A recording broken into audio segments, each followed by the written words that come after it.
J'étais à l'extérieur de l'université en train de discuter avec mes amis, quand soudain une voiture de police s'est arrêtée et par la fenêtre de la voiture, un bel officier de police m'a fait signe et m'a dit de me dépêcher. Je lui ai fait signe avec enthousiasme et j'ai dit au revoir à mes amis et je me suis précipitée vers lui sous leurs yeux admiratifs. Je suis Emma et le beau policier, c'est Sébastien, mon incroyable et courageux petit ami. Nous nous sommes rencontrés pour la première fois à la bibliothèque de la ville.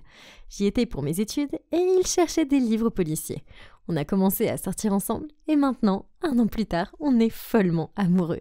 Il y a tellement de choses que j'aime dans le fait de sortir avec un flic, comme le fait de le voir dans son uniforme.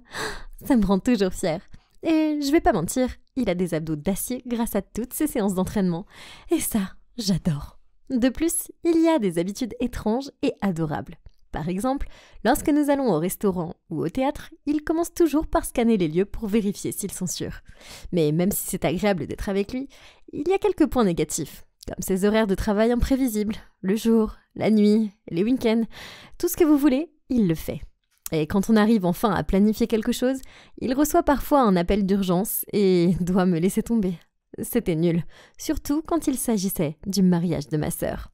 Mais sans aucun doute, la chose la plus ennuyeuse de toutes est sa popularité auprès des autres filles.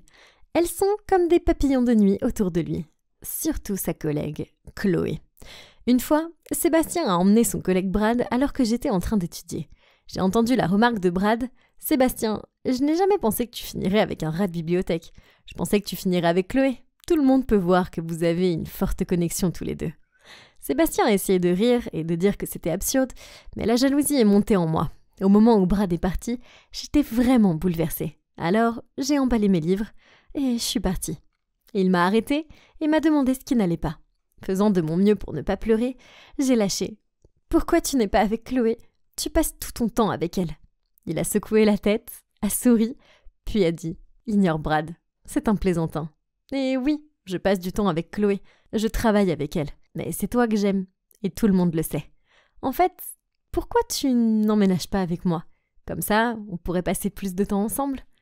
Ma tristesse a vite été remplacée par le bonheur et j'ai sauté dans ses bras en criant « Vraiment ?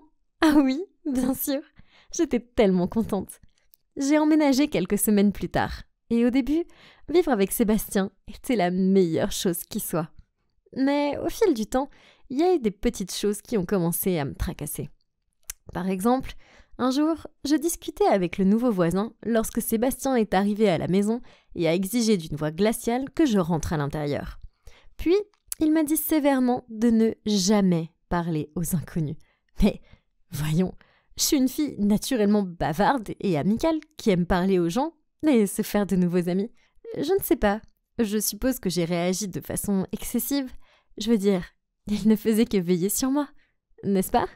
Mais son besoin de contrôle a empiré quand, une fois, je me suis organisée pour rencontrer mes amis en ville. Sébastien devait venir aussi, mais il a eu un appel de dernière minute pour le travail et il n'a pas pu. Quand je lui ai dit que j'allais prendre un taxi, il a paniqué et m'a dit que je ne pouvais pas y aller. Après que je me sois énervée, il a accepté à contre-cœur de me laisser y aller. Il a appelé une compagnie de taxi réputée pour venir me chercher, puis m'a dit que je devais être de retour pour 22h. Mais après quelques verres, j'ai perdu toute notion du temps. Je m'amusais trop. Je dansais avec mon ami lorsque Sébastien est entré en trombe, m'a attrapé le bras et m'a tiré hors de là. Tout le monde nous regardait. Ce qui n'a pas aidé car il portait son uniforme de policier. J'ai même entendu un homme crier « C'est toujours ceux qui ont l'air innocents !» N'est-ce pas ? C'était si embarrassant. À la maison, je suis restée assise à faire la tête pendant qu'il me prenait un verre d'eau.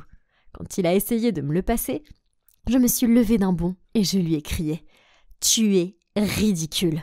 Et grâce à toi, tout le monde dans le bar pense que je suis une sorte de criminelle. Je n'ai pas besoin d'avoir un couvre-feu. » « Ce n'est pas comme ça, » a-t-il soupiré. Mais j'étais tellement énervée que je l'ai bousculé et j'ai claqué la porte de la chambre derrière moi. Je me suis endormie en pleurant. Je détestais me disputer avec lui. Je lui ai réservé un traitement silencieux pendant toute la journée du lendemain. Mais le soir, il est arrivé à la maison avec un paquet cadeau et s'est excusé de m'avoir rendue triste. C'était si gentil. Je l'ai serré dans mes bras et lui ai dit « Moi aussi, je suis désolée. » Puis, j'ai ouvert le paquet C'était une très belle montre. J'ai remarqué qu'elle avait un bouton supplémentaire, mais je n'y ai pas prêté attention. Je l'ai regardée admirablement pendant qu'il la fixait à mon poignet. Comme mon petit ami était très attentionné, j'ai décidé de lui acheter quelque chose aussi. Le lendemain, après les cours, je suis allée au centre commercial. Soudain, Sébastien m'a appelé et m'a demandé où j'étais. Je voulais que le cadeau soit une surprise. Alors, je lui ai dit que j'étais à la maison. De travers, il a dit « Emma, ne me mens pas, je sais que tu es au centre commercial de High Bill. Rentre à la maison tout de suite. » Hein? Comment il savait ça? J'ai abandonné l'idée de trouver un cadeau et je suis rentrée à la maison. Quand il est revenu, je lui ai demandé comment il savait où j'étais et je l'ai vu jeter un bref coup d'œil à ma montre. Puis, il a admis qu'il l'avait équipée d'un GPS, mais que c'était seulement pour pouvoir me protéger. Quoi? Je n'étais plus un enfant. Comment pouvait-il l'utiliser pour me suivre? Nous avons eu une grosse dispute et je lui ai dit qu'il contrôlait tout et qu'il était fou et qu'il devait arrêter de me traiter comme une petite fille. Puis, je me suis enfermée dans ma chambre. Le lendemain, quand je me suis réveillée, Sébastien était parti au travail. J'étais tellement énervée que j'ai décidé d'aller faire un jogging pour me vider la tête. Évidemment, j'ai laissé la montre à la maison, ainsi que mon téléphone. À mon retour, j'étais sur le point de me diriger vers la douche lorsque j'ai entendu mon téléphone sonner. C'était Sébastien. Puis, j'ai remarqué que j'avais 50 appels manqués et une tonne de messages de sa part. Quoi? Ça, c'était pas normal. Je n'étais partie qu'1 heure tout au plus. Quoi qu'il en soit, j'ai porté la montre, puis soudain, la porte s'est ouverte avec fracas et Sébastien est entré en trombe et il m'a crié dessus. « Tu vas bien? T'étais où? Pourquoi tu n'as pas répondu à mes appels ?» Ça craignait, parce que je l'aime, mais je savais que je ne pouvais plus vivre comme ça. Alors je lui ai dit que j'avais besoin de liberté et je me suis dirigée vers la porte. Il avait l'air furieux. Il m'a attrapé la main, m'a tiré dans la chambre du haut et m'a enfermée à l'intérieur.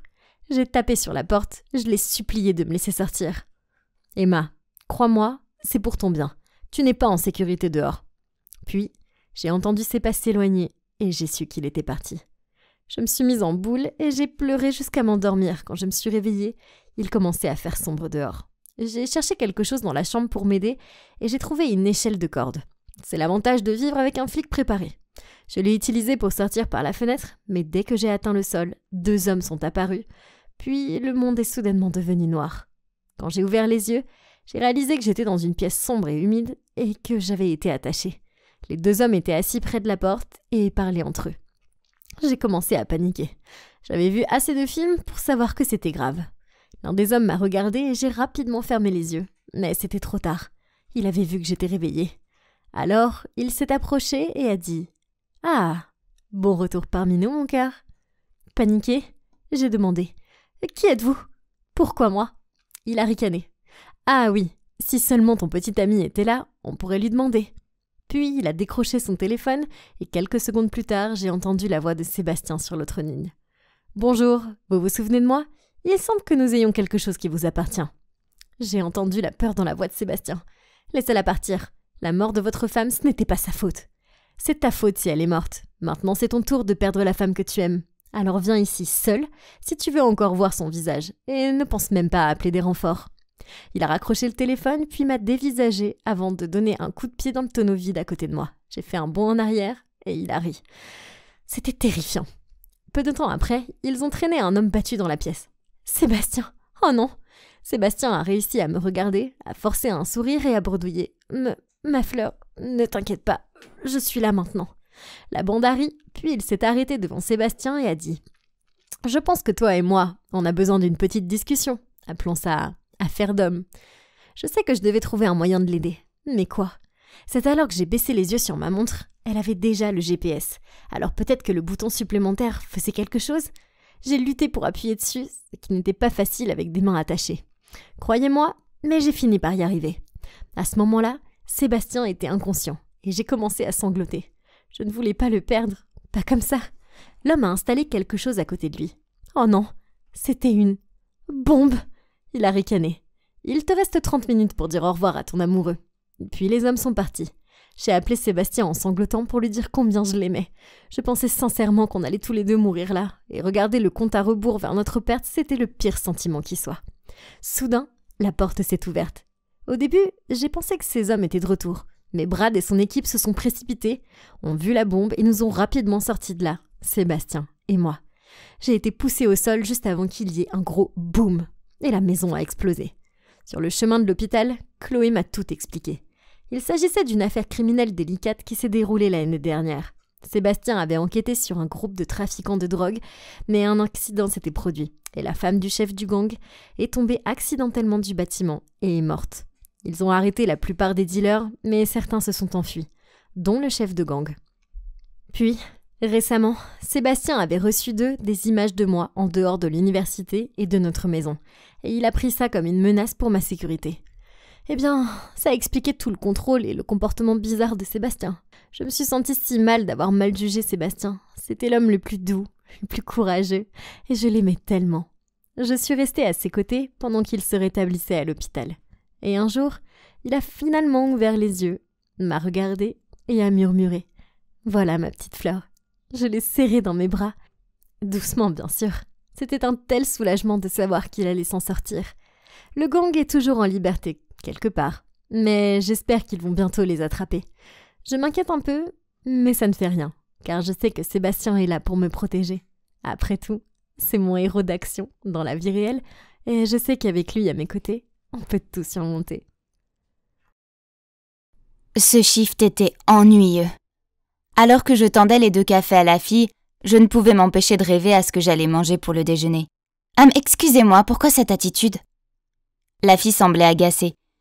Puis avant que je puisse dire quelque chose, elle a crié « Je veux parler à votre directeur !» Le garçon à côté d'elle a essayé de la calmer et lui a demandé de sortir. Puis il m'a dit « Je suis désolée pour ma sœur. » J'ai marmonné « C'est pas grave », en lui tendant sa monnaie de $20. « Oh, gardez-la !» Mais ensuite, il a commencé à s'excuser, a pris la monnaie et est parti. Qu'est-ce qui vient de se passer ? J'ai sorti mon téléphone pour regarder mon visage. Oh, super. On aurait dit que j'étais en pétard.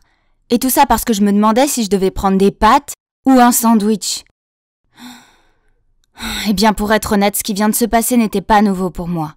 Mais cela ne semblait pas s'améliorer. Laissez-moi commencer par le commencement. Je m'appelle Isabelle. Je viens d'avoir mon bac et j'allais bientôt être en première année à l'université. D'aussi loin que je me souvienne, mes parents, mes amis et mes professeurs m'ont toujours posé les mêmes questions, telles que « Qu'est-ce qui ne va pas ?» et « Pourquoi est-ce que tu fais cette tête ?» Quand je leur disais que j'allais bien, ils me répondaient toujours « Tu es sûr ?» ou « S'il y a un problème, tu dois nous le dire, d'accord ?» Ah ! C'était tellement frustrant. Il y a même eu cette fois où mon professeur a dû s'arrêter au milieu d'une leçon et me demander de ne pas la regarder comme ça parce que mon regard fixe la mettait mal à l'aise. Quoi ? Et j'étais juste bien concentrée. Puis j'ai fini par le découvrir au lycée. C'était un jour ordinaire et ensoleillé. J'étais assise à l'arrêt de bus avec ma meilleure amie Célia quand un type est venu me demander son chemin. J'ai levé les yeux et le gars a été surpris et a commencé à bégayer. Désolé de vous avoir dérangé. Et puis il est parti en vitesse. Oh, c'était tellement déroutant. Il ne m'a même pas laissé la chance de placer un mot. Alors je me suis tournée vers Célia et lui ai demandé si elle pouvait savoir quel était le problème de ce type. Peut-être que c'est parce que t'as l'air de vouloir lui botter les fesses. Puis elle m'a dit que tout le monde à l'école pensait que j'étais une snob arrogante. Quoi ? C'était ridicule. Pourquoi pensait-il ça de moi ? Je lui ai demandé ça et elle a sorti un miroir et l'a tendu vers mon visage. Eh bien, vois-le par toi-même. J'ai regardé profondément dans le miroir et... Oh mon Dieu, elle avait raison. J'avais l'air un peu maussade. Mais je vous jure que je l'étais pas. Pas du tout. Le lendemain, Célia m'a envoyé le lien d'un article sur les gens qui ont un visage naturellement grincheux, aussi connu sous le nom de Resting Bee Face, alias RBF. Vous connaissez le mot. Pas étonnant que personne ne m'aime et ne veuille être amie avec moi, sauf Célia. Dieu merci, elle a vu au-delà de mon apparence maussade. Je voulais que l'université soit différente, alors j'étais déterminée à dire au revoir à Isabelle la snob et à dire bonjour à Isabelle l'heureuse et la joyeuse. J'avais juste besoin de sourire tout le temps. Ça a l'air facile, non ? Donc pour mon premier jour à l'université, je suis entrée dans la salle de conférence avec le plus grand sourire sur mon visage. J'espérais avoir l'air amicale et pas comme le chat effrayant d'Alice au pays des merveilles. Mais mon sourire s'est immédiatement dissipé quand je l'ai vu. C'était le gars qui voulait me donner $20 de pourboire et qui s'est enfui avec. Pourquoi était-il là ? J'essayais de passer pour une fille douce et amicale et je n'avais pas besoin qu'il répande des rumeurs grossières sur moi. La solution la plus simple était donc d'éviter ce type autant que possible. Mais l'univers avait d'autres plans et je me suis retrouvée coincée à faire un projet de groupe avec lui. Oh, génial! Nous nous sommes tous assis en cercle et j'ai découvert qu'il s'appelait Arthur. Notre chef de groupe, Lise, a assigné une tâche à chacun d'entre nous. En l'écoutant, j'ai essayé de garder mon sourire le plus éclatant possible. « Garde-le constant, constant !» Je me suis répétée encore et encore. Mais vous savez quoi? Le faux sourire est un travail difficile et il provoque de sérieuses douleurs au visage. Puis ma joue a commencé à trembler. Alors pour éviter d'avoir l'air bizarre, j'ai décidé de faire une pause dans mon sourire. Et c'est à ce moment que Lise m'a regardée et m'a demandé « J'ai dit quelque chose de mal ?» Tout le monde était bouche bée devant moi et je me sentais rougir. Génial, maintenant je ressemblais probablement à une tomate grincheuse. C'est alors que Arthur a pris la parole. « Continue, on te dira si quelque chose n'est pas clair. » Merci Arthur. Maintenant je sais ce que Lois Lane a ressenti après avoir été sauvée par Superman. C'était encore plus intense que dans le film. Oh et il était en fait assez mignon aussi. Je me suis sentie un peu déprimée après la réunion du groupe. Tout ce que je voulais c'était me faire des amis. Mais j'avais déjà donné à Lise une mauvaise impression de moi. Je suis pas une grande fêtarde, mais peut-être que la grande fête des étudiants de première année qui aura lieu vendredi sera un bon endroit pour se faire des amis, pas vrai? Me sentant déprimée, je me suis assise sur un banc près du terrain de sport de l'université et j'ai levé les yeux au ciel. Puis j'ai remarqué que Arthur jouait au foot avec des gars, alors je l'ai regardé jouer un peu. C'est peut-être à cause de la lumière ou du fait qu'il était si sexy en sueur, mais je pouvais pas détacher mes yeux de lui. Je devrais peut-être essayer de lui parler. Le lendemain, je suis entrée dans l'amphithéâtre et j'ai aperçu Arthur assis seul en train de lire un livre. C'était ma chance. Je pouvais m'asseoir à côté de lui et engager la conversation. « Ok, Isabelle, reste cool. » Oh non, pas cool. Cool, ça veut dire arrogant. « Reste heureuse. Tu as compris? Souris. » C'est parti. « Bonjour, est-ce que ce siège... » Arthur a levé les yeux. « Oh, je suis vraiment désolée, je savais pas que c'était ta place. » Puis il a rassemblé ses affaires et est allé à une autre table. « Quoi? Oh, maudite RBF !» Je n'allais pas abandonner aussi facilement. Alors j'ai fait des recherches en ligne et j'ai lu que le maquillage pouvait aider à régler ma situation. J'ai donc maquillé ma bouche et mes yeux. Puis je suis allée à ma conférence. Seulement, pendant la discussion de groupe, Arthur m'a chuchoté. « Tu es malade? Car tu as l'air un peu pâle. Pourquoi ne rentres-tu pas chez toi? Je peux prendre des notes pour toi. » Après l'avoir entendu dire cela, je me suis vraiment sentie un peu malade. Malade de cet échec constant. Mais attendez, ce vendredi c'était la fête. Ce serait ma dernière occasion de me faire des amis et de parler à Arthur. Je n'étais jamais allée à une fête avant, principalement parce que personne ne m'avait jamais invitée. Je suis sûre qu'il pensait que mon air grincheux tuerait l'ambiance. J'ai donc passé des heures à réfléchir à une tenue, optant pour une robe aux couleurs vives pour avoir l'air plus joyeuse. En entrant dans la fête, j'ai pas pu m'empêcher de trembler. Tout le monde avait l'air de passer un bon moment, alors que j'avais juste l'air d'un enfant grincheux qui se languit de sa maman. « C'est bon, Isabelle, reste calme », me suis-je dite. J'avais juste besoin de quelques verres pour booster ma confiance. Alors j'ai pris quelques shoots au bar, et waouh! Je me suis sentie immédiatement comme une toute nouvelle personne. J'étais sur le point de parler courageusement à quelques filles, quand soudain un gars est venu vers moi et m'a dit « Hé, on dirait que tu passes un mauvais moment. Si t'aimes pas ces choses, je pense que tu devrais rentrer chez toi, c'est pas grave. » Super! Même si l'alcool ne pouvait pas m'aider, alors quoi d'autre le pourrait? J'ai perdu toute envie de me faire des amis, alors j'ai décidé de suivre le conseil de ce type et de partir. Tout le monde s'amuserait bien plus sans avoir à regarder mon visage morose de toute façon. Alors que je me dépêchais de sortir, j'ai entendu quelqu'un crier « Isabelle, attends !» Je me suis retournée et j'ai vu que c'était Arthur. Il m'a rattrapée et m'a demandé pourquoi je partais si tôt. J'ai marmonné que faire la fête n'était vraiment pas mon truc et que je préférais aller ailleurs. Ouais, je les aime pas trop non plus. Je peux venir avec toi? Je me suis figée pendant une minute, mais je suppose qu'il a supposé que j'étais en colère contre lui, car il s'est excusé et est parti. Ah bon sang, non! Pas question de le laisser filer à nouveau. Alors j'ai dit rapidement « Bien sûr que tu peux venir !» Mais c'est sorti comme un cri fort. Le pauvre gars a dû avoir l'impression qu'un tigre grognait devant son visage. Eh bien, au moins il venait quand même avec moi, n'est-ce pas? Même si c'était par peur. Il avait l'air un peu incertain lorsque je l'ai conduit vers l'un de mes endroits préférés qui se trouvait sous ce pont. Mais lorsqu'il a vu tous les superbes graffitis, il a semblé plus à l'aise. Il s'est amusé à regarder d'une œuvre à l'autre, puis nous avons commencé à parler, et il s'est avéré que nous nous entendions plutôt bien. Nous sommes rapidement devenus des amis proches et je l'ai même présenté à Célia. Plus je passais de temps avec Arthur, plus il me plaisait. Et j'ai commencé à penser que je lui plaisais aussi. Ne me demandez pas pourquoi, c'est juste une intuition. Et puis un jour, j'ai ouvert la porte pour voir Arthur debout avec un énorme bouquet et un joli paquet cadeau. Oh mon Dieu, c'était pour moi. Je savais que je devais dire quelque chose, alors j'ai marmonné. C'est pour qui? Aïe, ça avait l'air un peu dur. Devrais-je redemander? Et peut-être avec une voix plus douce et un sourire? Mais avant que je puisse dire quoi que ce soit, Arthur a répondu. Oh, c'est pour Célia. Tu peux les lui donner? Merci. Il me les a tendus et est parti en courant. Quoi? Arthur était amoureux de Célia? Mais bon, c'est pas une surprise que les bonnes choses ne m'arrivent jamais. Et quelqu'un avec un look naturellement joyeux comme elle aurait tous les mecs. Regardons les choses en face. Qui veut une petite amie à l'air méchant? Ça craint. Après ça, j'ai fait exprès d'éviter Arthur et on s'est pas parlé du tout pendant une semaine. C'était trop dur. Alors un jour après les cours, je suis allée dans mon endroit préféré sous le pont. Quoi? Il y avait ce nouveau graffiti. Il était énorme, moche, et je pense qu'il était pour moi. En lettres séchées et dégoulinantes, il disait « Je t'aime, Isabelle ». Je l'ai regardé bouche bée. Était-ce l'idée que quelqu'un se faisait d'une blague? Puis quelqu'un s'est approché de moi. C'était Arthur. « C'est pas ma meilleure œuvre, mais j'ai essayé », a-t-il dit timidement. « Ah, il a fait ça? Mais pourquoi ?» Puis il a continué. « Les fleurs et le cadeau étaient pour toi, mais je pensais que tu étais agacée, alors j'ai paniqué et j'ai dit qu'ils étaient pour Célia.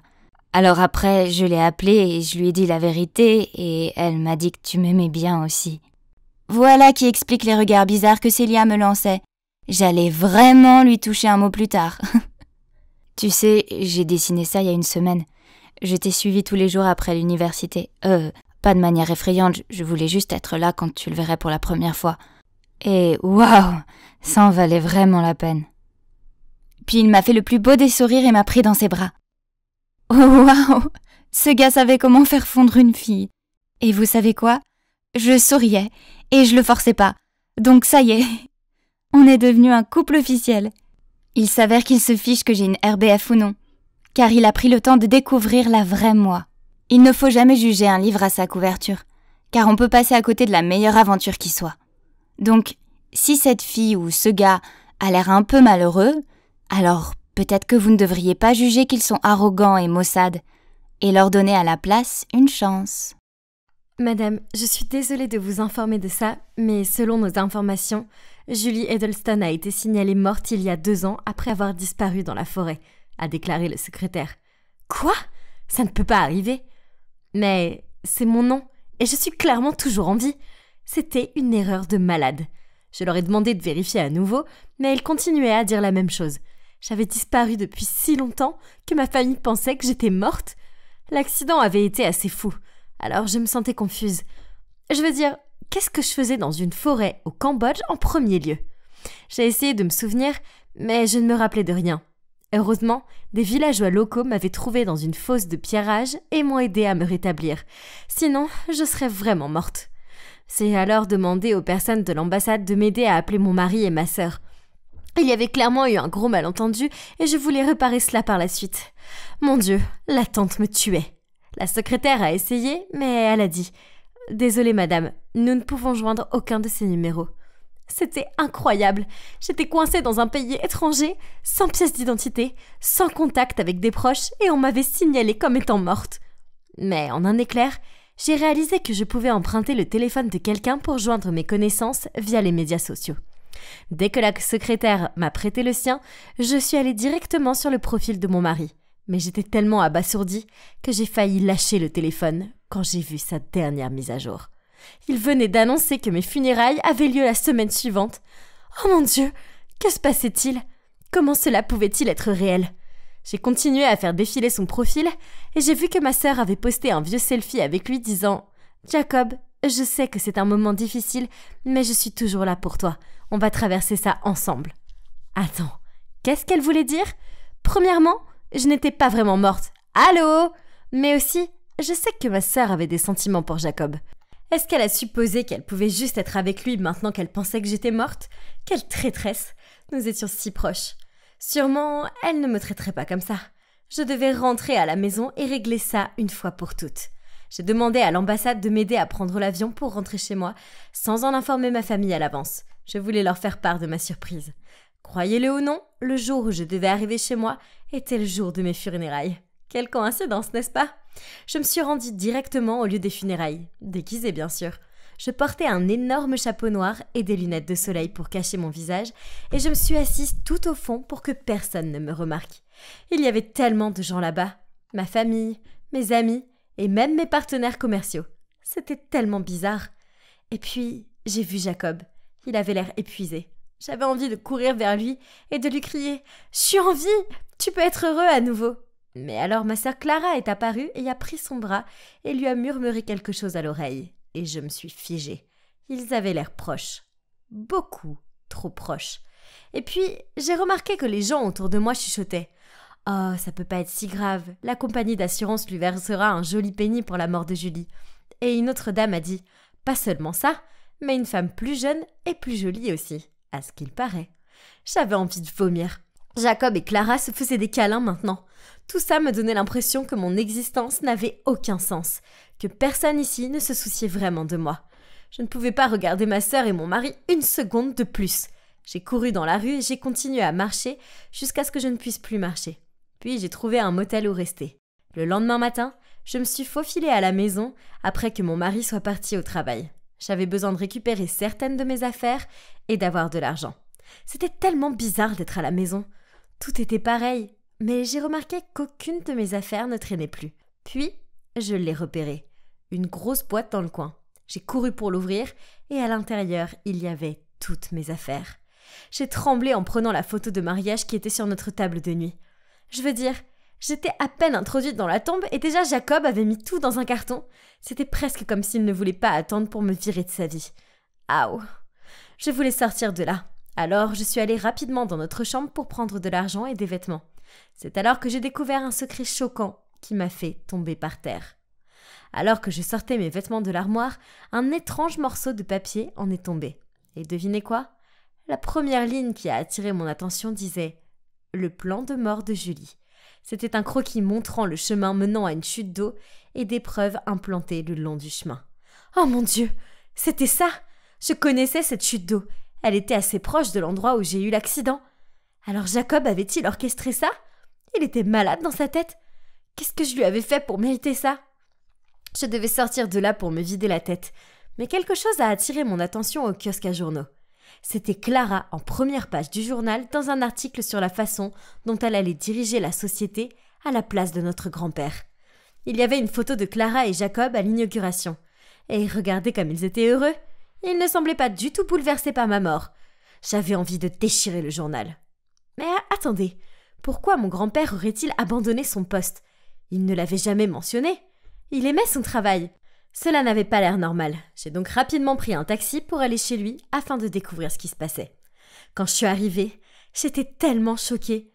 Mon cœur s'est effondré en le voyant branché à un équipement médical. Il s'avère qu'après avoir appris la nouvelle de ma mort, il avait eu une crise cardiaque. Quand il m'a aperçue près de la porte, il était tellement abasourdi qu'il a failli tomber de son lit. On s'est pris dans les bras et on a pleuré. Et je lui ai dit que tout ça n'était qu'une grosse erreur. Mon Dieu, j'étais si heureuse de le voir. Je voyais qu'il était fatigué. Alors je lui ai dit de se reposer et que je reviendrais bientôt. Puis en sortant, j'ai parlé à son assistant Ethan. « J'ai besoin d'une faveur. Pourrais-tu m'aider à préparer un dossier contre Jacob ?» Mais soudain, j'ai entendu des pas qui venaient vers moi. « Julie, c'est toi ?» Je me suis retournée et c'était Jacob. Je n'ai même pas eu le temps de penser clairement avant qu'il ne se précipite pour me serrer très fort dans ses bras. Je pouvais sentir les larmes couler sur ses joues et il semblait vraiment choqué de me voir. Mais moi, j'étais dégoûtée. Je l'ai repoussé et j'ai dit « Ne t'approche pas de moi !» Mais c'était comme s'il ne m'avait pas entendu. Il a juste dit « Ces mois ont été parmi les pires de ma vie. Je peux à peine dormir ou manger. Je n'arrive pas à croire que tu es en vie. » Menteur! C'était un menteur. J'ai commencé à lui crier dessus en disant « Arrête d'agir comme si tu en avais quelque chose à faire. Tu voulais me tuer. Attends juste que ça se sache. Tu seras derrière les barreaux pour le reste de ta vie. » Puis, j'ai sorti le croquis de mon sac et je l'ai jeté sur lui. Jacob a juré qu'il ne l'avait jamais vu avant. Mais je ne l'ai pas cru. Si ce n'est pas le sien, alors il essayait de dire que c'était le mien ou quoi? Ah! Hilarant. Les yeux roulés, soudain, Cody a interrompu notre dispute et a dit « Calmez-vous, s'il vous plaît. En fait, je pense que celle qui a agi de manière un peu louche récemment, c'est Clara. » Puis, Ethan nous a raconté que selon le testament de notre grand-père, son héritage serait partagé équivalemment entre moi et Clara.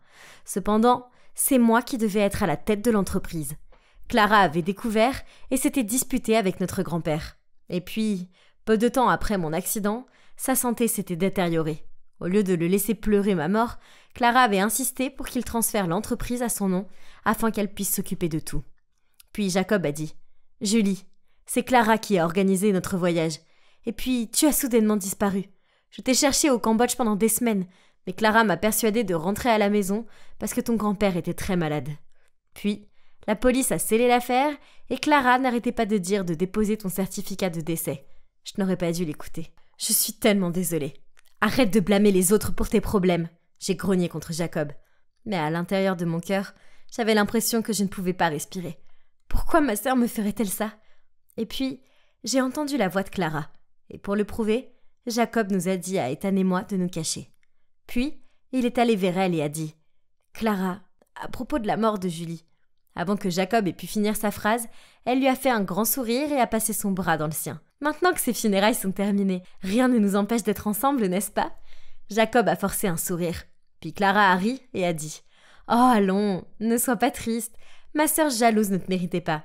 Tu sais quoi? Elle avait en fait tout ce plan pour tester ta loyauté. Mais elle a fini par goûter à sa propre médecine. » À ce moment-là, ma tête a commencé à me faire mal. Et soudain, certains de mes vieux souvenirs ont refait surface. Le croquis, c'était le mien. J'étais celle qui avait fait ce plan. Tout a commencé quand Clara m'a dit que Jacob me trompait, et que je l'ai cru et j'ai suivi son conseil de simuler ma propre disparition pour tester son amour pour moi. Comment j'ai pu être aussi stupide? Quand j'ai réalisé que j'étais seule dans cette forêt et qu'elle ne reviendrait pas, j'ai paniqué et je suis tombée dans un piège, me blessant aux jambes et restant coincée. Tout me revenait maintenant. Je ne pouvais pas digérer ça. J'ai couru vers elle et j'ai crié douloureusement. « Comment as-tu pu me faire ça, Clara ?» Au début, elle a été choquée de me voir. Puis elle a souri et a dit « Ah, tu es encore en vie ? Eh bien, de toute façon, c'est trop tard. L'entreprise est à moi maintenant. Oh, et Jacob aussi, bébé. » Puis elle a roulé des yeux et a dit « Tu n'étais que l'enfant adopté. Alors, qu'est-ce qui te fait penser que tu as le droit de toujours tout me voler ?» C'est à ce moment-là, notre grand-père est apparu et a fait claquer sa canne sur le sol. « Clara, arrête ça !» Clara a juste boudé et a dit « Honnêtement, pourquoi tu lui donnerais toute la compagnie ?» Alors notre grand-père a dit « Regarde-toi, Clara. Es-tu vraiment apte à diriger une entreprise ? Sois honnête avec toi-même. Tu es une déception pour cette famille avec tes sales complots. » Je ne pouvais pas croire que Clara utilisait encore le truc de l'adoption pour me blesser. Et alors, si j'étais adoptée, ça ne voulait pas dire que je ne faisais pas partie de cette famille. Elle a toujours été jalouse de moi, même si j'avais rien fait. Clara a commencé à pleurer et s'est enfuie en disant qu'elle en avait marre de ne jamais être la préférée de personne. Peut-être que si elle ne m'avait pas laissé mourir, les gens l'aimeraient plus. J'étais tellement choquée qu'elle m'ait fait ça. Et tout ça à cause de la jalousie. Je ne vais pas mentir, ça m'a pris beaucoup de temps pour m'en remettre. Je ne lui ai toujours pas entièrement pardonné, mais je suppose que ça prendra du temps. Quant à moi et Jacob, nous avons repris l'entreprise familiale et je réalise que Jacob a toujours été loyal. Clara avait juste inventé le fait qu'il me trompait parce qu'elle ne supportait pas de me voir si heureuse. Une chose est sûre, je ne testerai plus jamais en amour. Plus de simulation de mort pour moi.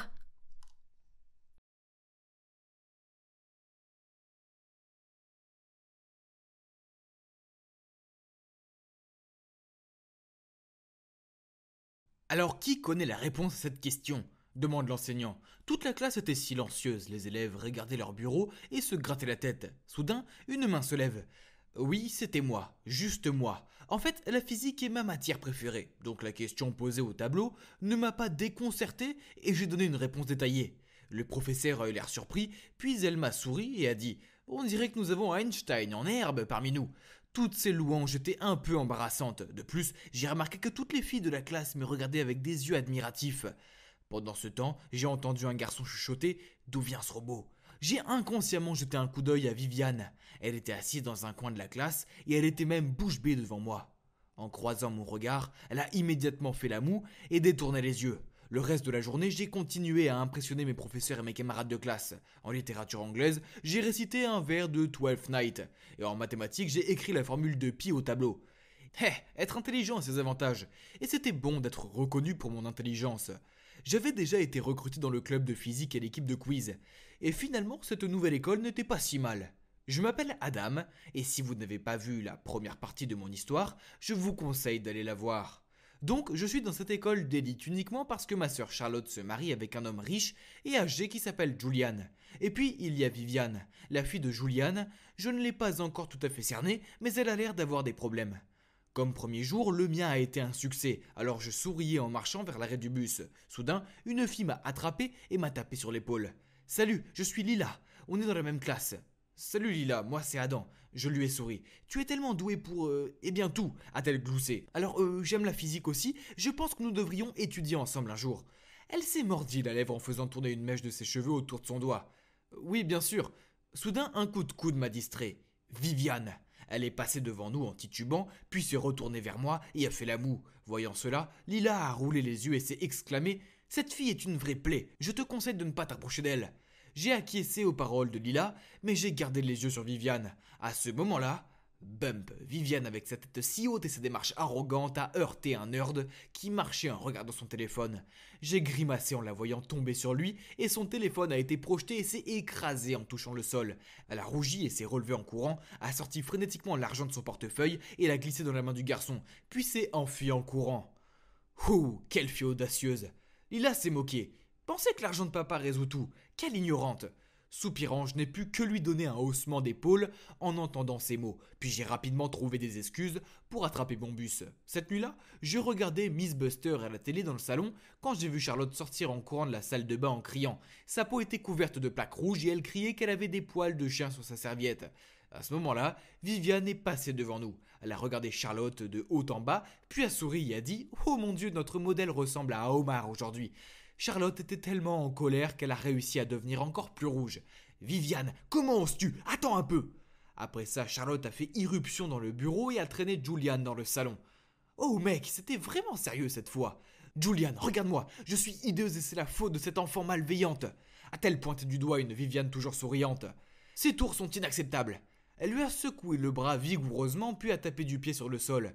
Julian a froncé les sourcils à Viviane, mais elle n'a montré aucune culpabilité. Au lieu de ça, elle a juste haussé les épaules et dit « Je n'ai aucune idée de ce dont elle parle. » L'atmosphère dans la maison était si tendue que je ne pouvais littéralement plus respirer. Voyant cela, Charlotte a continué. « Chérie, il est temps que nous l'envoyions en pension. Les professeurs y seront mieux équipés pour la gérer et l'aider à changer. » Julian a écouté attentivement puis a hoché la tête. Le sourire de Viviane est tombé. Elle a jeté un regard furieux à Charlotte, puis s'est tournée vers Julian et a dit durement « Papa, pourquoi l'écoutes-tu toujours? Elle n'est qu'une étrangère, je suis ta fille. » Ok, allons-y doucement, je vais voir ce qui est le mieux pour toi. Puis il s'est tourné vers Charlotte et a dit doucement « Viens chérie, allons te chercher des médicaments. » Puis il a conduit Charlotte dans leur chambre. Je pensais que la menace de l'internat changerait Viviane. Mais non, elle semblait seulement la stimuler davantage. Un jour, pendant le dîner, le téléphone de Julian a sonné, il est sorti de la pièce pour répondre, et quand il est revenu, son visage était tout froissé de colère, puis a tapé du poing sur la table. « Viviane, tu causes encore des problèmes? Comment oses-tu entrer par effraction et voler des trucs dans le laboratoire de chimie? Je n'ai vraiment pas de mots !» Elle n'a pas répondu, toujours concentrée sur son assiette, ce qui a rendu Julian encore plus furieux. Il a crié « Ton professeur a dit que si tu faisais d'autres petites erreurs, il te renverrait. C'est ce que tu veux ? Oh mon Dieu, être expulsé de l'école, cela ferait honte à notre famille. » Charlotte a ajouté. Viviane a jeté un regard noir à Charlotte, mais elle a continué. « Je t'ai bien dit de l'envoyer en pension, mais tu as refusé. » Puis soudain, ses yeux se sont illuminés comme si elle venait de trouver une idée folle. Puis elle s'est retournée pour me regarder avec un sourire qui m'a fait froid dans le dos. « Ah, je sais, Adam est un excellent élève. Il est dans la plupart des classes de Viviane, n'est-ce pas? Donc il peut la superviser. Peut-être qu'il y aurait des bons résultats. »« Quoi? Pas question !» Viviane et moi avons crié à l'unisson. Alors que je maudissais en silence l'idée folle de Charlotte, Julian semblait plutôt amusé par cette idée. « Ouais, ça a l'air bien. Pas question. Qui est-il pour me surveiller? Eh bien, si tu n'aimes pas ça, je te suggère de monter dans ta chambre et de commencer à préparer tes affaires pour l'internat. » Viviane n'a rien dit d'autre. Elle a boudé et est retournée dans sa chambre. Julian a secoué la tête d'un air las, puis m'a dit d'aller discuter avec lui dans son bureau. « Adam, s'il te plaît, aide-moi à garder un œil sur Viviane. Honnêtement, je ne veux pas l'envoyer dans un internat, mais je ne peux pas non plus rester assis à attendre qu'elle soit expulsée. Cela m'a mis face à un dilemme. Je ne voulais pas être impliqué avec cette fille têtue, mais je ne pouvais pas dire non. Mais je ne pouvais pas dire non à Juliane. Voyant que j'hésitais, il a continué. S'il te plaît, c'est une bonne fille. Elle a juste eu une période difficile et est tellement en colère contre tout. Elle est tellement en colère contre moi. Ah. Et oui, vous l'avez deviné, j'ai cédé et j'ai accepté de l'aider. Puis il a immédiatement énuméré une série de tâches. Ne laisse pas Viviane avoir moins d'un C. Ne la laisse pas fréquenter de mauvais amis, y compris Carter, son désagréable petit ami actuel. Suis-la de près et ne la laisse pas enfreindre les règles de l'école. Fais en sorte qu'elle prenne ses études au sérieux, pour une fois. Tout cela semble simple, non? Pour les gens ordinaires peut-être, mais Viviane était loin d'être ordinaire. Elle était plutôt une personne à problème, rusée et peu coopérative. Je n'avais aucune idée de la façon dont j'allais convaincre une rebelle comme Viviane de se plier à ces règles, mais j'avoue j'ai dit à Juliane que je l'aiderais, alors je devais tenir parole. Donc à partir de ce moment-là, je suis officiellement devenu le tuteur et le majordome de Viviane. Je devais lui donner des cours tous les jours, la surveiller 24 heures sur 24 et 7 jours sur 7. Et bien sûr, supporter ses tours malicieux pour échapper à son management. Concentre-toi s'il te plaît. Pourquoi tu continues à regarder par la fenêtre et à rêvasser alors que les examens approchent? J'étais vraiment en colère contre Viviane. Je ne le fais pas exprès, j'ai mal à la tête alors je n'arrive pas à me concentrer. Elle ne me trompait pas avec ce faux visage de pitié. J'ai immédiatement sorti un cachet d'aspirine de la poche de ma chemise et je secouai la tête pour lui faire signe de la prendre afin qu'elle puisse continuer à étudier. Viviane était abasourdie. Elle a pris mon stylo et a commencé à faire ses devoirs. Mais en moins de 5 minutes, elle s'est tournée vers moi et m'a demandé « Hey Adam, est-ce que tu aimes les jeux ?» J'ai feuilleté les pages du livre et j'ai répondu oui avec hésitation. De toute évidence, elle n'attendait que ça, car elle a immédiatement sorti sa Nintendo DS, me l'a donnée avec enthousiasme et m'a dit « Tu peux jouer à ça pendant que je dors un peu. J'ai veillé très tard hier soir en regardant des films. » Quand le temps sera écoulé, tu diras à mon père que nous avons fini d'étudier. Avant que je puisse dire quoi que ce soit, elle avait déjà sauté sur son lit et s'était enveloppée dans une couverture. C'était tellement frustrant, mais une idée m'a traversé l'esprit. Bien, alors changeons la méthode d'apprentissage. Une douche linguistique, ça te dit? J'ai alors pris le mini haut-parleur sur la table, j'ai fait jouer une leçon audio d'espagnol au volume le plus élevé et je l'ai placé juste à côté de ses oreilles. Elle a rapidement couvert sa tête avec un oreiller, mais je n'ai pas abandonné et j'ai continué à pousser le haut-parleur tout près.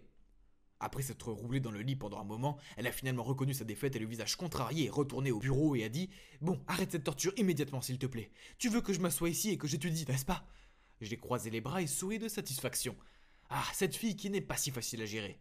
Je ne partageais pas l'attitude insouciante de Viviane, au contraire. J'avais tellement peur qu'elle échoue à ses examens et qu'on me le reproche. J'ai même dû la supplier. Et s'il te plaît, concentre-toi sur la littérature, s'il te plaît. Si tu as un F, alors je serai un homme mort. Ça ne me regarde pas, a ricané Viviane. Je lui ai passé désespérément mon essai. Tiens, je l'ai déjà préparé pour que tu t'en inspires. Tu dois juste le mémoriser. Elle a rapidement parcouru une fois, puis l'a laissé tomber sur la table et a répondu « Non, tu peux l'apprendre toi-même, j'ai mieux à faire. » Impuissant, j'ai ramassé le papier et l'ai lu à haute voix. Je l'ai lu, relu encore et encore avec l'espoir que pendant qu'elle se polissait les ongles, elle pourrait se souvenir de quelques phrases. Au début, Viviane a semblé ennuyée, puis elle a gloussé et a dit « D'accord, laisse-moi apprendre toute seule. Ton pauvre visage est si drôle. » Quel miracle, elle a commencé à lire les notes, mais pour être honnête, je n'en attendais pas beaucoup. Mais vous savez quoi, la chose la plus inattendue est arrivée. Lorsque nous étions devant le portail de l'école, elle m'a montré ses résultats d'examen. Des B et des C, et pas un seul D. C'était presque mieux que lorsque j'ai eu un A+. Enfin presque. J'étais sur le point de la féliciter quand j'ai entendu quelqu'un crier son nom, puis je me suis retourné pour voir une bande de jeunes se diriger vers elle. Oh non, c'était les mauvaises influences dont Juliane m'avait demandé de la tenir éloignée. Oh non, les amis de Viviane s'approchaient d'elle. Alors je l'ai rapidement mise à l'écart et lui ai dit sévèrement de rentrer chez elle immédiatement. Viviane a retiré sa main et a dit « Ce ne sont pas tes affaires. Je peux être là où je veux, avec qui je veux et tu n'as aucun droit sur moi. » Très bien, alors si tu ne viens pas avec moi, j'appellerai Juliane et tu seras sans doute envoyé en pension à la fin de la semaine. C'est ce que tu veux ? Elle a dit au revoir à ses amis à contre-cœur, puis m'a suivi chez moi. Je ne pouvais pas m'empêcher de sourire fièrement. J'avais fait du bon travail. Ah, la victoire faisait du bien. Je m'appelle Adam et si vous n'avez pas vu les parties 1 et 2 de mon histoire, je vous suggère d'aller les consulter. Quant à Viviane, non, je n'ai pas de complexe de supériorité, je la traite comme ça parce que son père, Julian, m'a confié la tâche de la superviser. J'ai son intérêt à cœur, car si elle se plantait, il va l'envoyer en pension. Je ne comprends pas. Je sais que Viviane ne veut pas être envoyée ailleurs, mais pourquoi ne pouvait-elle pas se comporter correctement ? Elle n'était vraiment pas une fille simple. En fait, Espiègle devrait être son deuxième prénom. Le lendemain, quand je suis rentré en classe, tout le monde me regardait et riait. Puis le garçon assis à côté de moi m'a montré une photo sur son téléphone. Bon sang, qu'est-ce que c'était? Oui, c'était moi, endormi sur mon bureau, dans ma chambre, la bouche grande ouverte et la bave aux lèvres. Qui a pu mettre ça en ligne? Ça ne pouvait être que Viviane. Soudain, un avion en papier a frappé ma tête. Je l'ai déplié et j'ai lu le message. C'était pour m'avoir embarrassé devant mes amis. Evan Stevens. Bien joué, Viviane. Bien sûr, j'étais bien trop assidu et responsable pour renoncer à ma mission à cause d'une photo idiote. Vous savez quoi, puisque j'ai accepté de superviser Viviane, je me suis toujours assuré qu'elle était dans ma ligne de mire. Je la suivais de si près que bientôt les rumeurs ont commencé à circuler telles que « Est-ce que ces deux-là sortent ensemble ?» et « Adam est un vrai croqueur de diamants ?» Mais je trouvais leurs commentaires enfantins amusants. De plus, je connaissais la vérité. Jusqu'au jour où, alors que j'étudiais à la bibliothèque, Lila s'est assise à côté de moi. Qu'est-ce qui se passe entre toi et Viviane? Je veux dire, vous semblez toujours être ensemble. Je suis resté silencieux, alors Lila a continué. Je pense que tu devrais rester loin d'elle. Crois-moi, il n'a rien de bon dans ce genre de fille. Sortie de nulle part, Viviane a surgi et a crié « Oh, excuse-moi, qu'est-ce que tu viens de dire? Alors quel genre de fille penses-tu que je suis ?» Tout le monde dans la bibliothèque nous a dévisagés. Lila pouvait à peine répondre. Tandis que le regard furieux de Viviane me mettait mal à l'aise. J'essayais de trouver un moyen de calmer les choses, mais Viviane a pris un livre sur la table et est partie en colère. Je voulais lui courir après, mais Lila m'a attrapé le bras et m'a dit de l'ignorer. Puis, d'une voix douce, elle m'a demandé de l'aider à résoudre son problème de maths. J'ai forcé un sourire et répondu « Oui, bien sûr ». Après cela, chaque fois que je voyais Viviane, que ce soit à l'école ou à la maison, elle ne me disait pas un mot et me lançait des regards haineux. Son regard était un peu effrayant et me mettait mal à l'aise. Mais par-dessus tout, il me faisait sentir coupable. Mais je ne comprenais pas pourquoi, je n'avais rien fait de mal, n'est-ce pas? Et puis une fois, j'allais vers la cantine quand j'ai vu Charlotte. Qu'est-ce qu'elle faisait là? Je l'ai rattrapée et elle m'a dit que le principal avait appelé car Viviane avait encore des problèmes. Mais comme Julian était en voyage d'affaires de dernière minute, elle a dû venir. Elle est totalement casse-pied, j'ai dû quitter mon rendez-vous de manicure plus tôt. Elle a agité ses ongles à moitié peints devant moi. Regarde, c'est hideux! Je marchais à côté de Charlotte. Le déjeuner allait devoir attendre car je devais découvrir ce que Viviane avait encore fait. Je ne comprenais pas, car je l'avais surveillée de près et je ne l'avais pas vu faire quelque chose de mal. De l'extérieur, j'ai vu que Lila et Viviane étaient là. Charlotte est entrée en trompe dans le bureau et je l'ai suivie. Il s'avère que l'examen d'histoire avait disparu et plutôt Lila avait vu Viviane se faufiler dans la classe du professeur. Frustrée, Viviane a crié « Non, ce n'est pas moi, Lila a tout inventé !»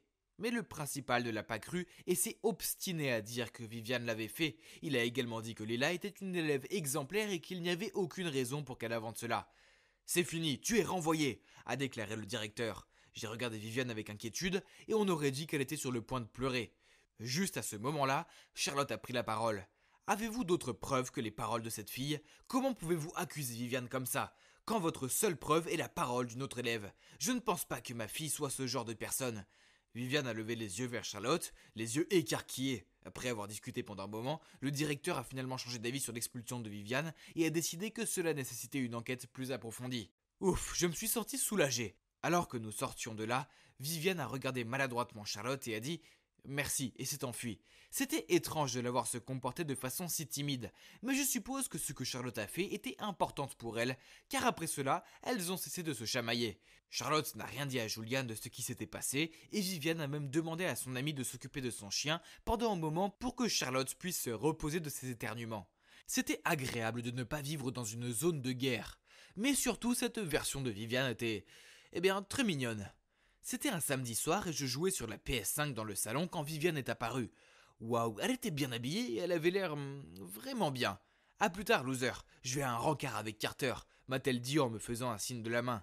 J'ai immédiatement sursauté et j'ai lâché. Non, tu ne peux pas. Je veux dire, c'est l'un des interdits que Julian avait mentionné auparavant. J'ai tout essayé pour qu'elle reste à la maison, mais en vain. Alors j'ai pris ma veste et je l'ai suivie secrètement à leur rendez-vous. Oui, je faisais la 5e roue du carrosse. Mais je devais m'assurer que rien de mal ne lui arriverait. Je veux dire, j'avais promis à Julian. Je les ai suivis jusqu'au cinéma en plein air. Ah, ringard. Assis non loin de là, je l'ai vu s'embrasser, puis à la moitié du film, il lui a pris la main et l'a emmené. Où allait-il? En regardant le visage enthousiaste de Carter, il n'était pas facile de deviner ce qu'il avait prévu. En tant que superviseur de Viviane, je ne pouvais pas laisser faire ça. Alors j'ai immédiatement couru vers eux. J'ai rapidement enroulé ma veste autour de la taille de Viviane et je lui ai chuchoté « Ta tante Flo est en chemin ». Viviane a eu l'air de sursauter et à la surprise de Carter, elle s'est empressée de me dire de la ramener chez elle. Quand nous sommes arrivés, elle s'est précipitée dans la salle de bain. Et comme je m'y attendais, exactement 1 minute et 30 secondes plus tard, elle a couru vers moi et a crié « Comment as-tu osé me duper? Tu as gâché mon anniversaire de 3 mois !» Puis elle est retournée furieuse dans sa chambre et a claqué la porte. Elle pouvait être en colère contre moi si elle voulait, je ne faisais que mon devoir. Après ça, Viviane a refusé de me parler et chaque fois que je voyais Carter, ses regards noirs montraient clairement ses sentiments à mon égard. Puis un jour après l'école, alors que j'attendais que Viviane apparaisse à la porte de l'école, mon téléphone a sonné, c'était elle. Je suis coincé dans les toilettes des filles au 2e étage, s'il te plaît dépêche-toi. Sans trop réfléchir, je me suis précipité là-bas. J'étais sur le point de frapper à la porte du box quand j'ai senti quelqu'un m'attraper par le col et me tirer en arrière. C'était le principal suivi de Carter et Viviane. Quoi? Pourquoi était-elle là? C'était si confus. Le principal m'a demandé de les suivre dans son bureau, puis m'a accusé d'être un voyeur. Quoi? J'ai essayé de me défendre, mais il ne m'a pas cru. Je suppose que ce n'était pas surprenant, vu que je ne lui ai pas parlé du message de Viviane. Même si je lui en voulais de m'avoir piégé, je savais que si je lui causais des problèmes, elle serait renvoyée. Et je ne voulais pas ça.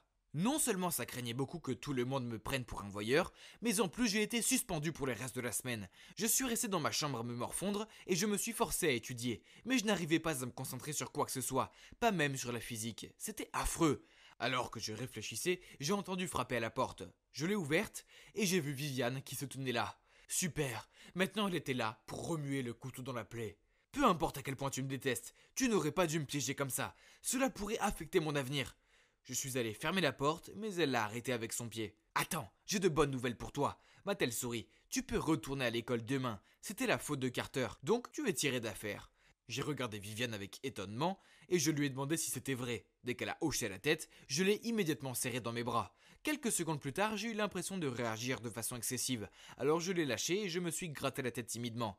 Puis Viviane m'a tout raconté. Il s'est avéré qu'elle avait découvert que Carter avait volé son téléphone et a envoyé ce message pour me piéger. Puis il a dit au principal qu'il m'avait vu me faufiler dans les toilettes des filles.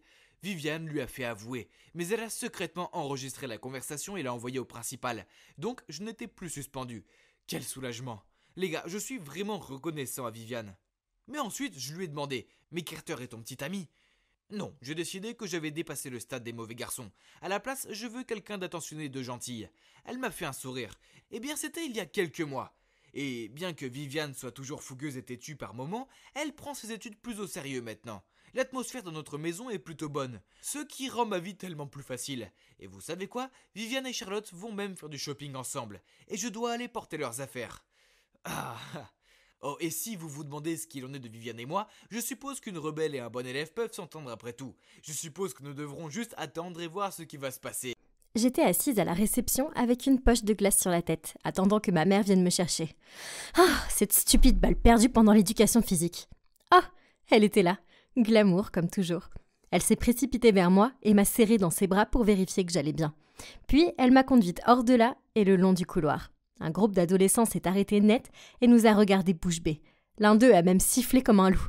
Même mon professeur de mathématiques, qui sortait de sa classe, a commencé à réajuster sa cravate et nous a fait signe.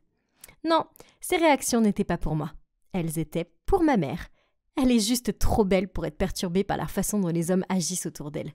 Sur le chemin du retour, j'ai reçu un message de ma meilleure amie Myriam. Je parie que les hommes se battraient tous pour gagner un rendez-vous avec ta mère. Elle était comme une déesse tout à l'heure. J'ai gloussé. L'idée qu'une bande d'hommes adultes rivalise pour gagner l'affection de ma mère m'a amusée. Je ne comprenais pas pourquoi ma mère était toujours célibataire. Elle est magnifique. Elle a du succès et elle est vraiment gentille. Et je suppose qu'elle aimerait avoir un homme dans la maison, n'est-ce pas? D'accord, Myriam n'était pas sérieuse. Mais plus j'y réfléchissais, plus l'idée me plaisait. Alors, je lui ai envoyé un message. « Parle-moi davantage de ton idée de concours. » Puis, une fois, alors que maman était en voyage d'affaires, j'ai invité Myriam.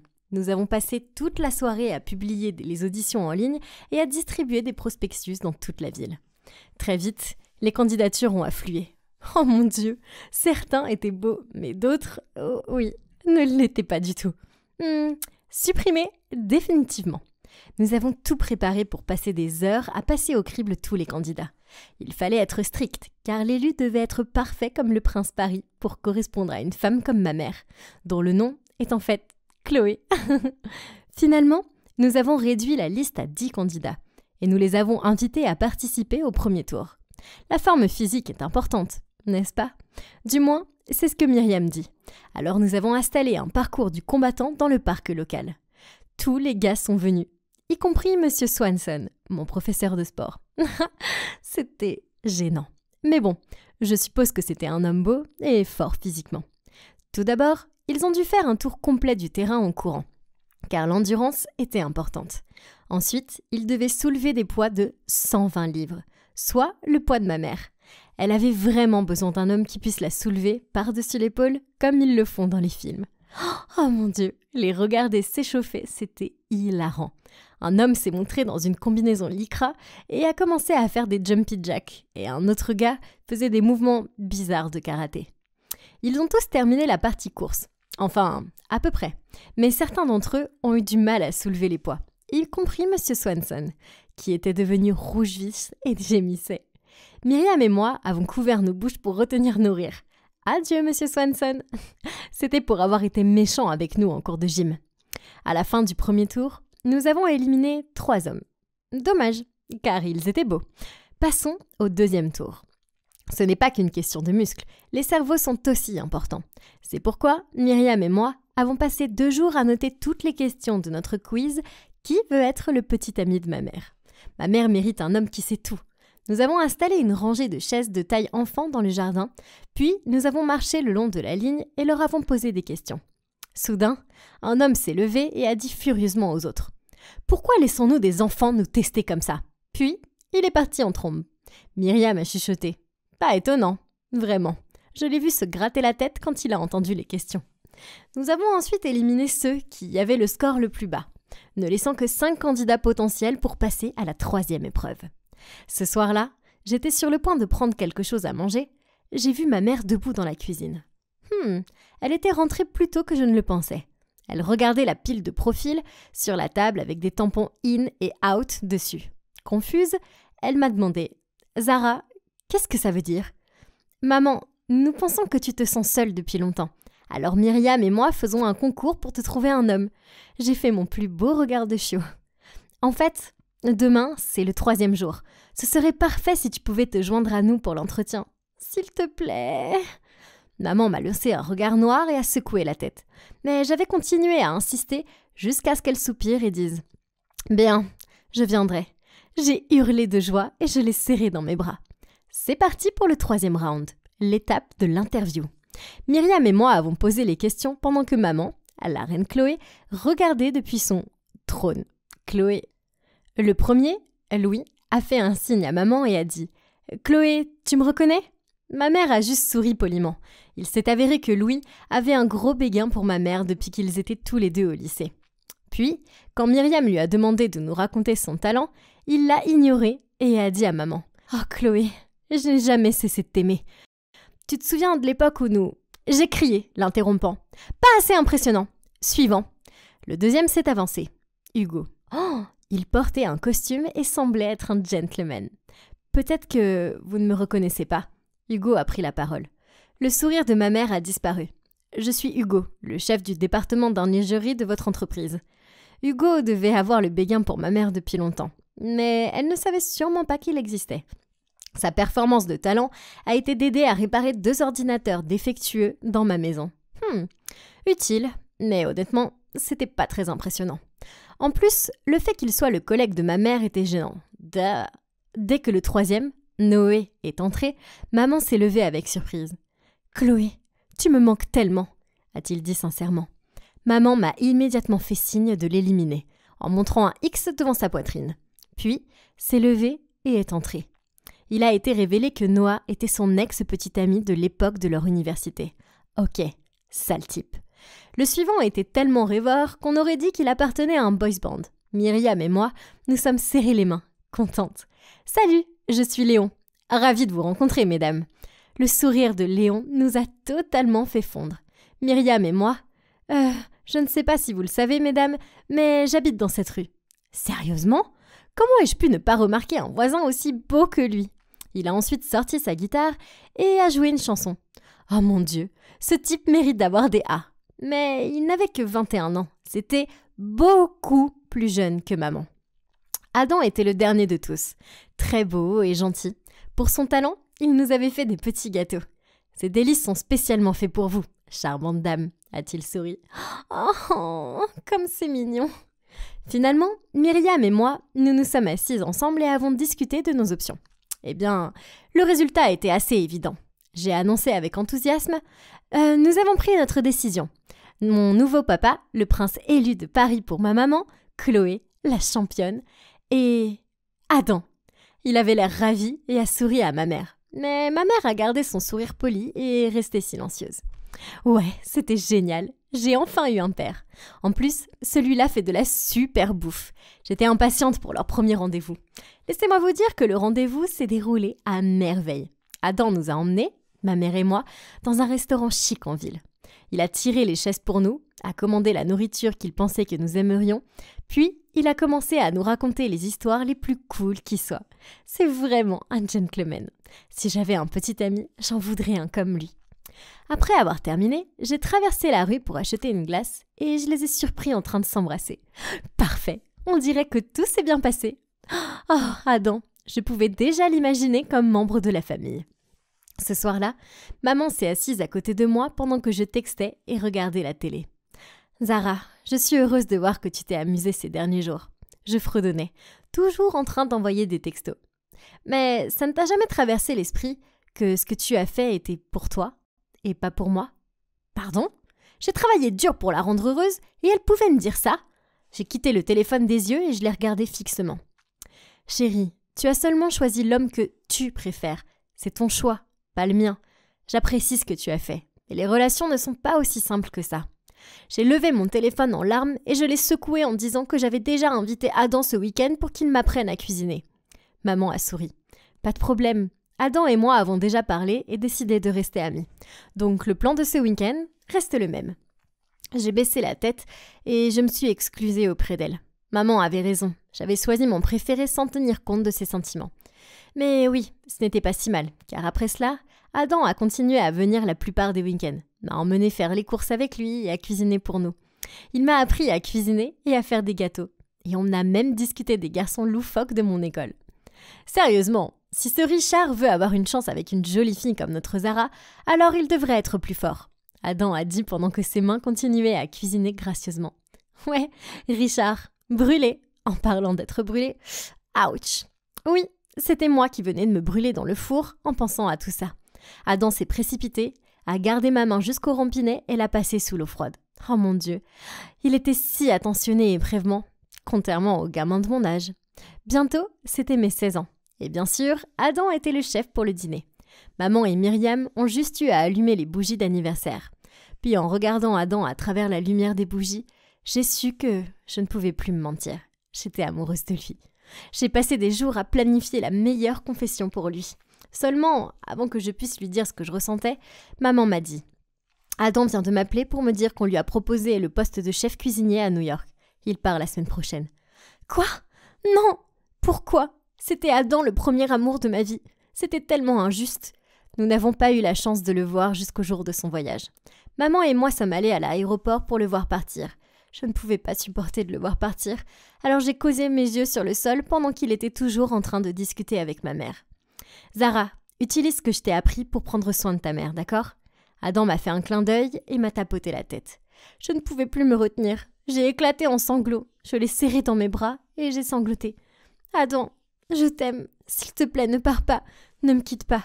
Je ne peux pas vivre sans toi. » Pendant un moment, tout l'aéroport, y compris ma mère, était stupéfait. Tous les regards étaient tournés vers moi. Adam m'a immédiatement repoussé. S'est éclairci la gorge et a dit « Zara, tu es une fille adorable et douce. Tu trouveras un petit ami convenable. » Puis il s'est tourné vers maman. « Meilleurs vœux à vous deux. Au revoir Chloé. Au revoir Zara. » Et je l'ai regardé s'éloigner avec des larmes qui coulaient sur mon visage. Eh bien, ça fait 6 mois maintenant, et j'ai finalement réalisé que mes sentiments pour Adam n'étaient qu'une confusion d'adolescence. Je l'aimais, oui, mais c'était plutôt de l'admiration et du respect en tant que figure paternelle. Quoi qu'il en soit, j'ai un nouveau père maintenant, mais c'est ma mère bien-aimée qui l'a choisi. Il s'appelle Victor, et il n'est peut-être pas aussi bon cuisinier qu'Adam, mais c'est un type bien, et il la rend heureuse. Et bien sûr, nous restons toujours en contact avec Adam. Sa carrière et sa vie amoureuse vont très bien dans la grosse pomme.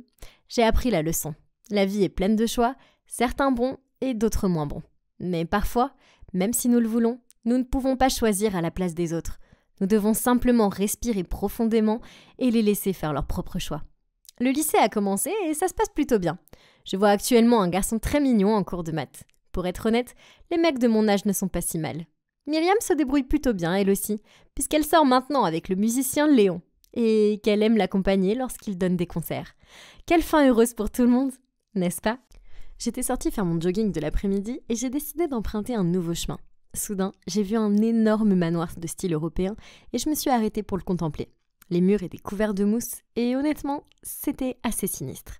J'ai levé les yeux et une bande de corbeaux se tenait sur le toit en coassant. Ça m'a donné des frissons et ça m'a immédiatement fait penser à des films comme The Conjuring ou des trucs comme ça. Je ne serais pas surprise si cette maison était hantée. Soudain, j'ai été surprise par la voix d'une vieille dame. Le manoir est magnifique, n'est-ce pas? Je me suis retournée pour la regarder et elle a continué. Mais vous feriez mieux de ne pas vous en approcher. Pourquoi? Je lui ai demandé. Puis elle m'a regardé plus attentivement et a dit « Oh, vous n'êtes pas d'ici, n'est-ce pas ?»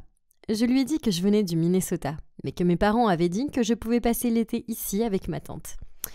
Eh bien, ma chère, laissez-moi vous dire, la propriétaire de ce manoir était une jeune fille, très riche, mais elle était très solitaire. La rumeur dit qu'elle vénérait Satan. Vous pouvez le croire?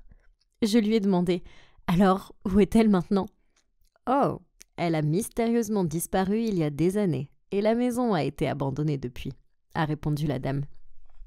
Ok, c'était vraiment effrayant. Mes cheveux étaient littéralement hérissés. Mais pour une raison quelconque, j'étais plus intriguée que jamais. Oh, je m'excuse, j'aurais dû me présenter d'abord. Je m'appelle Séverine, je suis une lycéenne ordinaire, mais aussi une blogueuse passionnée de romans policiers. Je passe beaucoup de temps sur les forums de romans policiers et j'ai toujours été attirée par les choses bizarres et mystérieuses depuis que je suis toute petite. Bref, revenons à mon histoire. Un soir, ma tante m'a demandé de faire un saut à l'épicerie pour acheter du lait. Sur le chemin du retour, je suis passée devant le manoir et j'ai eu des frissons sur le champ. J'ai levé les yeux et j'ai vu une lumière vacillante dans une fenêtre au 2e étage, comme une bougie ou quelque chose comme ça. Mais ce n'était pas possible. La vieille dame avait dit que l'endroit était abandonné. Non, la lumière continuait à clignoter et je ne pouvais pas m'arrêter de regarder. Soudain, l'ombre d'une fille est apparue. Elle jouait du violon et la musique lugubre s'échappait des fissures des murs. Puis, sorti de nulle part, un corbeau a volé en criant « Grrr !» J'ai sursauté et j'ai couru directement à la maison. Comment quelqu'un avait-il pu vivre dans ce manoir bizarre? Attendez une minute, et si j'avais juste vu un fantôme, le fantôme de la propriétaire qui avait disparu? Oh, je devais résoudre ce mystère. Je pouvais même en faire une histoire policière en introduisant un peu d'horreur pour le fun. Alors que j'étais allongée là, j'ai inventé le titre « Le vrai manoir de la mort ». J'ai réalisé que je pouvais même me faire une vidéo YouTube sur le sujet avec de vraies photos de la maison et peut-être même des images prises de l'intérieur pendant que je résolvais le mystère. Oh, ce serait tellement bien! J'avais du mal à dormir à cause de mon excitation. Et le lendemain, j'ai demandé à ma cousine Clémence de venir explorer le manoir avec moi. « Hey Clémence, tu veux venir voir ce manoir effrayant avec moi ?»« Oh mon Dieu Séverine, t'es folle! Tu sais que cet endroit est hanté, n'est-ce pas? Il y a plein de fantômes et tout. » « Oui, c'est pour ça que je t'ai demandé de venir avec moi. » J'ai haussé les épaules. « Je préférerais faire un détour plutôt que de passer devant cette maison pour rentrer chez moi. Alors, qu'est-ce qui te fait penser que j'oserais aller à l'intérieur ?» J'ai essayé de la convaincre que ce serait amusant, mais elle a continué à refuser. « Oh bien, si personne n'a osé entrer dans ce manoir, alors je serai la première. » Prenant mon courage à 2 mains, j'y suis allée seule. J'ai réussi à escalader la clôture de fer rouillé qui était presque tombée en morceaux dans l'arrière-cour. Puis j'ai remarqué une porte qui était légèrement entr'ouverte. En m'approchant, j'ai réalisé qu'un symbole satanique était gravé sur la porte. Flippant! J'ai fermé les yeux, retenu ma respiration et poussé doucement la porte. L'odeur qui m'a frappée m'a donné le vertige. Une odeur de moisi, d'abandon. Je suis entrée dans le salon et j'ai eu l'impression d'entrer dans un vieux château en France ou quelque chose comme ça. Il y avait des toiles d'araignées partout et quelques-unes énormes pendaient des lustres. J'ai regardé autour de moi et j'ai remarqué les portraits d'une fille sur le mur. Elle était belle, mais ses yeux étaient si tristes. Oh mon Dieu, c'était la propriétaire? Celle que j'ai vue jouer du violon? Je ne pouvais pas supporter de regarder le portrait plus longtemps. J'avais l'impression que ses yeux perçaient mon âme. Je me suis dirigée vers les escaliers et je me suis faufilée aussi silencieusement que possible. Je vais pas mentir, j'étais terrifiée. Il faisait si sombre là-haut, et à chaque pas que je faisais, les lattes du parquet grinçaient. Je regardais derrière moi parce que j'avais l'impression que quelqu'un me suivait. Et à ce stade, j'avais des sueurs froides. Quand je suis arrivée au 2e étage, il y avait un long couloir devant moi. Mais il était vraiment bizarre. Il n'y avait qu'une seule porte. Je me suis dirigée vers elle et je l'ai poussée. C'était une chambre luxueuse, définitivement digne d'une princesse. Et oui, il y avait le violon. Tout était recouvert d'une épaisse couche de poussière et du coin de l'œil, j'ai vu une photo. C'était la même fille, mais cette fois-ci, ses yeux étaient rouges comme le feu. Tout comme Sauron, le méchant dans Le Seigneur des Anneaux. J'ai eu tellement peur que j'ai rapidement tourné la photo vers le bas. C'est alors que j'ai entendu le son du violon venant de quelque part. Ok, que se passait-il ? Le violon était juste devant mes yeux et j'étais censée être seule dans cette maison. J'ai essayé de me calmer, j'ai pris une grande respiration et j'ai marché dans la direction du son de la porte d'à côté. C'était tellement bizarre, parce que la porte d'à côté était une réplique exacte de la première pièce. Avais-je vraiment changé de chambre ? Je me suis dirigée vers la coiffeuse et j'ai remarqué que la photo s'y trouvait toujours et était également tournée vers le bas. Je les ramassais et c'était exactement la même photo. Mais cette fois, le visage de la fille était décoloré. J'ai lâché la photo horrifiée et je me suis enfuie sans me retourner. J'ai descendu les escaliers 3 par 3, mais quand j'ai atteint la porte, elle était fermée. J'ai commencé à taper dessus et j'étais en train de pleurer comme une hystérique. « À l'aide ! Aidez-moi !» J'ai crié. Soudain, la main de quelqu'un a touché mon épaule. Mon cœur allait s'arrêter. « Ah !» J'ai crié à plein poumon, mais quand je me suis retournée, il y avait ce jeune homme debout. Plutôt mignon. « Qui es-tu » J'ai bégayé. Il a froncé les sourcils et m'a dit « Qui es-tu ? Et pourquoi tu es ici ?» Je pouvais à peine parler parce que je tremblais beaucoup. Puis le type a dit « Allez, sortons d'ici.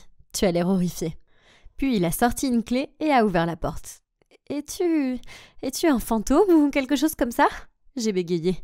Il a commencé à rire et a dit « Un endroit plutôt effrayant, non ?» Je lui ai demandé s'il avait vu les photos aussi. Et il a dit « Oui, terrifiant. » Comme si on sortait d'un film d'horreur, j'ai ajouté.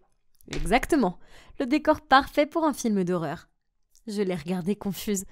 Il a ri et il a dit « Oui, on va faire un film. Je vais louer cet endroit pour faire un film d'horreur. » Puis, il s'est présenté comme Daniel, un jeune réalisateur qui s'intéressait aux films policiers et d'horreur. Il vérifiait juste l'endroit pour voir s'il convenait. J'arrivais pas à y croire. Waouh, c'est littéralement un rêve qui devient réalité. J'écris des histoires policières depuis que je sais tenir un stylo. Et j'ai toujours espéré devenir un jour scénariste de films policiers et d'horreur. Je suis très honorée de vous rencontrer.